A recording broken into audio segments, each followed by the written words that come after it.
It's halftime, people. Jamaica 2, Grenada 1.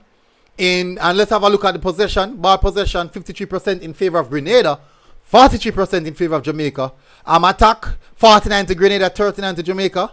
Dangerous attack 40 to Grenada, 28 to Jamaica. Now these statistics are telling us directly what is happening on the pitch.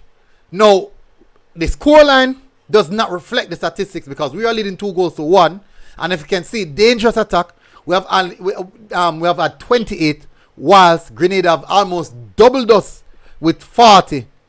And even though Grenada have only scored 1 goal, they have certainly gotten some fairly good, decent chance and have made major progress throughout the game. They have looked the better team so far for the first half. They have definitely dominated the first half, despite going a goal 2 goals behind, coming back.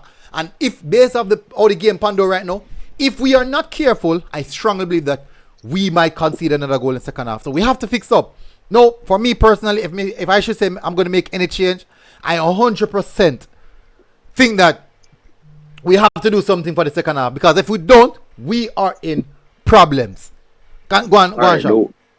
The one area, I agree with you, we need change.